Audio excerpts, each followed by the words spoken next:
E aí, galera, beleza? Bem-vindo ao Historizado Company, a história de tudo aí. Nesse caso, né, se inscreva no canal logo aí, já dá seu like para começar essa aula, não perde a oportunidade de dar seu like não, tá entendendo? Pois essa será justamente a nossa segunda parte da formação das monarquias nacionais, tá ok? Bem-vindo ao Historizado, para quem nunca veio, quem já tá é uma satisfação em vê-lo aí novamente, tá entendendo? Então venha, né, para o Historizado, na segunda parte da formação das monarquias nacionais. Na primeira parte nós vimos a formação da monarquia portuguesa e da monarquia espanhola, e agora nós veremos a formação da monarquia francesa e da monarquia inglesa. Então podemos ver aqui, justamente, galera, a formação da monarquia francesa. Da monarquia francesa. E como nós fizemos na primeira parte, nós vamos trabalhar justamente o que interessa para o seu Enem. É justamente isso, o seu Enem. Ou então a sua prova do IFES, ou a sua provinha do ensino médio fundamental, indo direto para a formação, os pontos mais importantes para a formação da monarquia francesa. A formação da monarquia francesa, tá ok, como Estado moderno, se dá já ali, tá, no finzinho da Idade Média e início da Idade Moderna. Mas eu vou voltar um pouquinho mais para a gente entender esse processo de formação da França. Nós teremos aqui o chamado Reino Franco aí. O Reino Franco se formou dentro da alta Idade Média.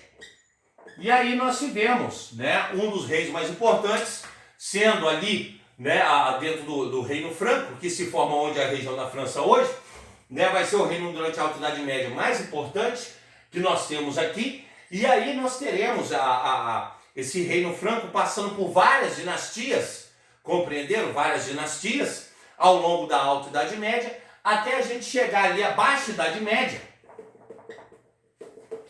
onde nós temos um ponto também importante dentro da Baixa Idade Média, que foi justamente a Guerra dos 100 Anos. A Guerra dos 100 Anos entre a Inglaterra e a França. Entre a Inglaterra e a França. Onde essa Guerra dos 100 Anos, galera, foi justamente uma disputa territorial. Uma disputa territorial. A Inglaterra dominava parte do norte da França ali, compreenderam? Mas chegou um momento ali da Baixa Idade Média em que começa a se formar essas monarquias nacionais, ou seja, o povo começa a se identificar como nação. E essa Guerra de 100 Anos, que vai durar 116, começa justamente o conflito entre a Inglaterra e a França. E aí a França sai vitoriosa. Quem encabeça essa Guerra dos 100 Anos aqui foi justamente o rei Luís XI, tá ok? E Joana d'Arc. Isso, a famosa Joana d'Arc, que vai então encabeçar a luta contra a Inglaterra. E Joana d'Arc sairá vitoriosa como general das tropas francesas, dando um poder de todo o território da França que vocês conhecem hoje ao rei Luís XI. Contudo, depois o rei Luís XI, temendo que Joana d'Arc ganhasse mais poder do que ele, o rei Luís XI vai acabar entregando Joana d'Arc à Inquisição, pois ela falava que conversava com Jesus e a igreja dizia que não tinha como você conversar com Jesus no sentido de vê-lo, de conversá-lo e tudo mais. Ela vai acabar sendo julgada e morta na fogueira por heresia. E o rei Luís XI, a partir dali, vai passar a governar. Após o rei Luís XI, vem o rei Luís XII, né, o rei Luís XIII. E aí, nesse momento, o absolutismo começa a formar. Nós chegamos aqui na Idade Moderna, dentro da formação da monarquia francesa. Nós chegamos aqui na Idade Moderna. Beleza? E aí, nesse momento, nós teremos o famoso rei Luís XIV. Tá ok? O rei Luís XIV, que será apelidado de Rei Sol. Aí. Compreenderam? O rei Luís XIV, ele vai financiar o livro O Leviatã de Thomas Hobbes. E o rei Luís XIV, então, ele vai implantar um absolutismo com poder extremamente centralizado nele. E a França será o país com maior expressividade absolutista da história. Onde, então, ele fala a famosa frase: o Estado sou eu. Ou seja, l'ex-moi. Tá ok? ele será chamado de Rei Sol justamente por ser o grande centro da administração. Contudo, ele é responsável também por inserir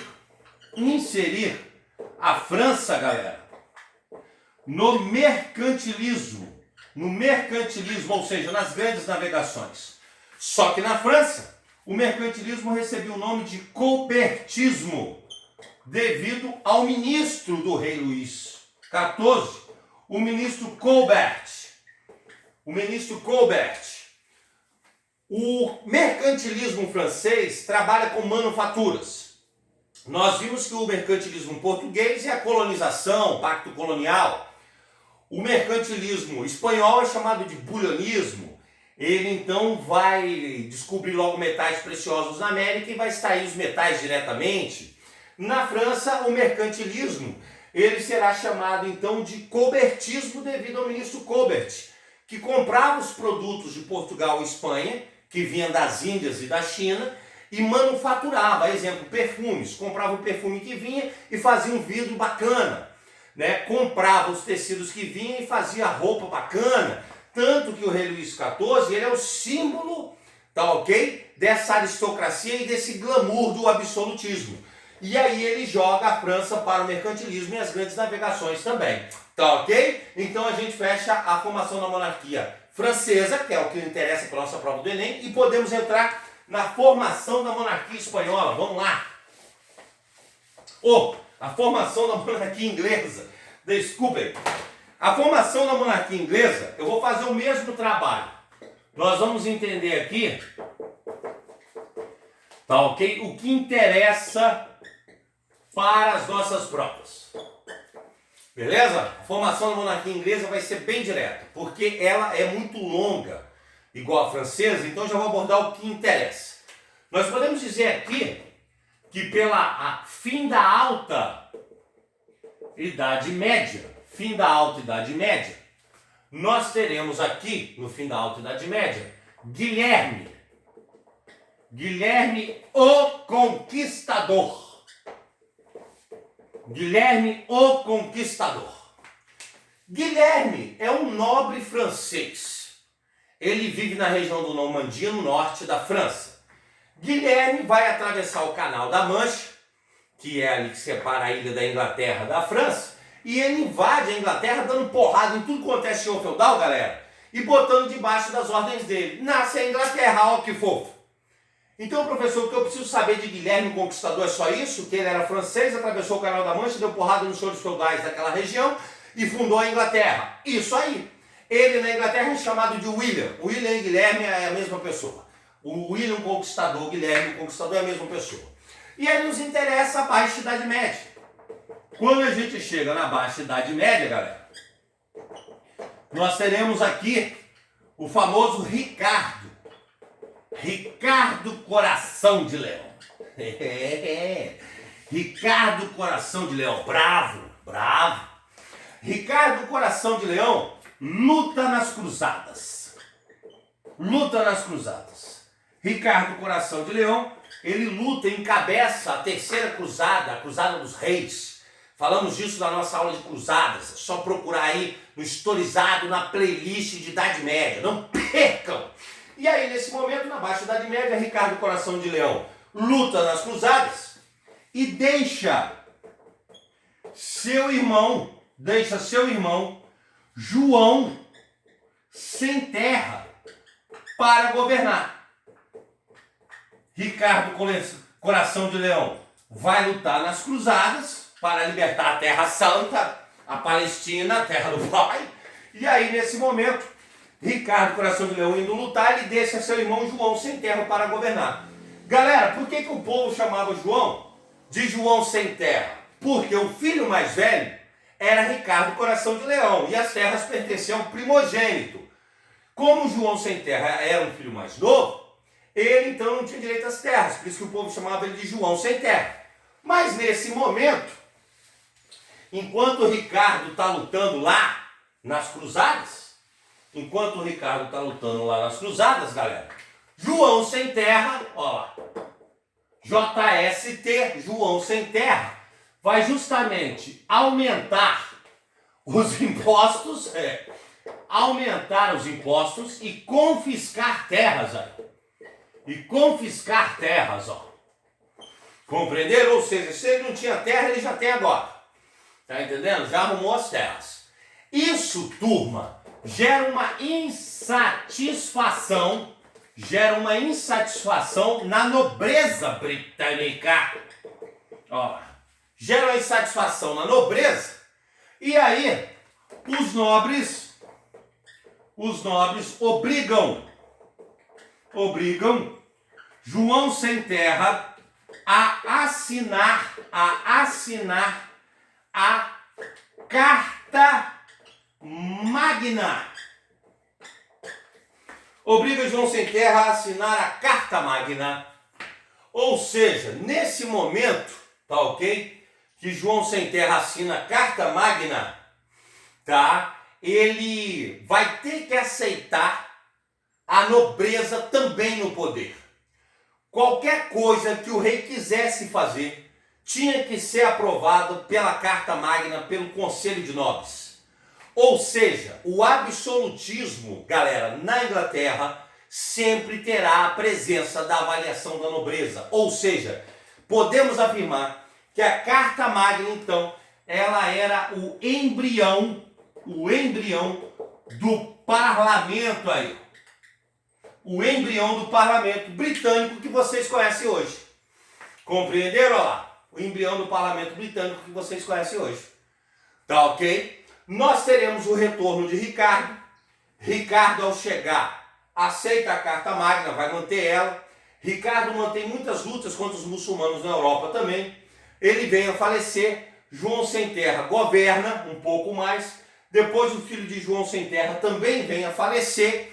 E aí nós temos um dos pontos mais importantes, tá ok? Para a formação da monarquia inglesa. E aí nós estamos tratando do finzinho da Idade Média ainda, que foi justamente a chamada Guerra das Duas Rosas aí. Guerra das Duas Rosas, onde será o conflito entre as famílias Lancaster versus a família York. Era chamada de Guerra das Duas Rosas, porque a família Lancaster era justamente representada com seu brasão com uma rosa vermelha e a família York com uma rosa branca. Então a família Lancaster, galera, e a família York eram descendentes dos filhos de João Sem Terra e parentes de Ricardo Coração de Leão. Nesse momento aí, tá ok? Os Lancaster e York entram em conflito. E isso aqui também vai ser resolvido com um casamento. Beleza? Será resolvido com um casamento entre Henrique Lancaster e Mary York. Tá ok? Dando origem a uma nova dinastia para acabar com a guerra.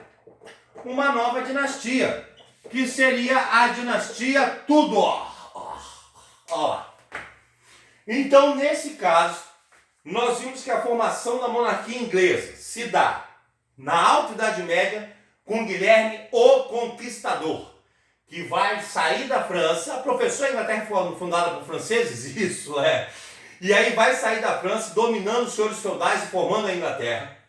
Tá ok? Segundo ponto importante para suas provas, a formação da monarquia inglesa está justamente com Ricardo Coração de Leão, que vai lutar nas cruzadas e deixa seu irmão João Sem Terra, que é obrigado a assinar a Carta Magna, nascendo o parlamento britânico e as Bill of Rights, as sequências de leis que até os reis têm que obedecer.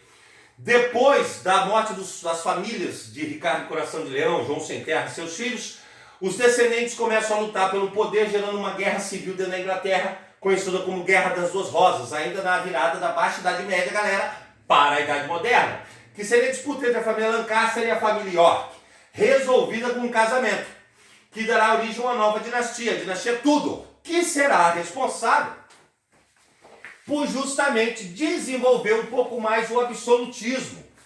Ora, professor, mas você não disse aí que na Inglaterra já nascia já com esse parlamento, esse embrião do parlamento? Sim, o Conselho de Nobres, ou seja, a Carta Magna sempre existiu.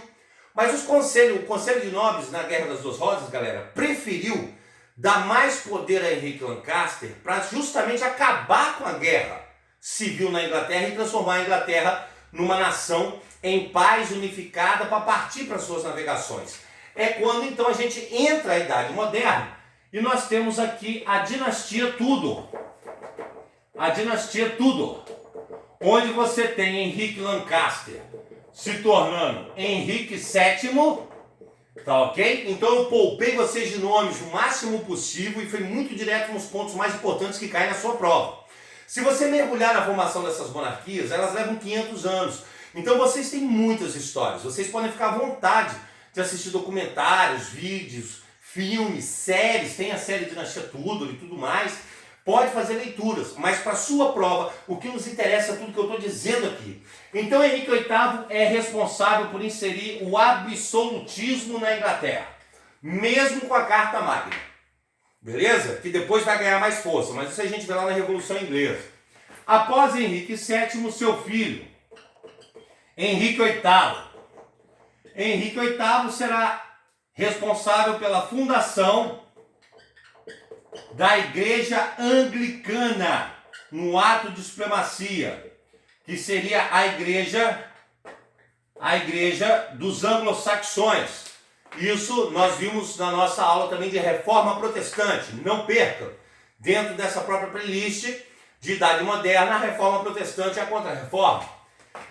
Quando Henrique VIII, então, se casa novamente, ele vai se casar com Ana Bolena. E devido à morte dele, nós teremos alguns herdeiros. Mas quem vai subir ao poder seria justamente Elizabeth, sua filha bastarda, ou seja, sua filha, tá ok? Com Ana Bolena.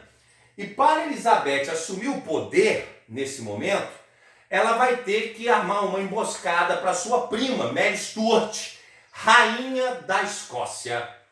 Pois os Stuart eram parentes do Tudor. E como Henrique VIII ele veio a falecer, os parentes mais próximos do Tudor tinham que herdar o trono, que eram os Stuart, que governavam a Escócia.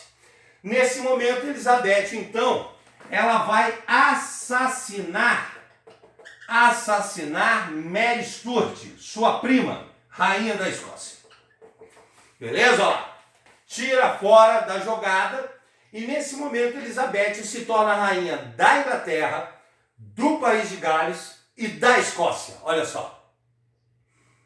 Para ampliar ainda mais, Elizabeth vai efetuar a invasão da Irlanda. A invasão da Irlanda ao norte, dando origem ao que vocês conhecem hoje como Irlanda do Norte. E você tem a Irlanda, que é um país independente. Nasce o que vocês conhecem como Reino Unido da Grã-Bretanha. Elizabeth se torna rainha da Inglaterra, do País de Gales, da Escócia e da Irlanda do Norte. Por isso hoje o famoso Grã-Bretanha, olha lá. Mas o feito mais importante que seu Enem gosta de tratar em relação a Elizabeth foi justamente que Elizabeth também será responsável, galera, por inserir o mercantilismo na Inglaterra. E o mercantilismo na Inglaterra será chamado de mercantilismo mesmo. E aí nós teremos o uso dos corsários aí. O uso dos corsários, compreenderam? Onde você teria a pirataria legalizada.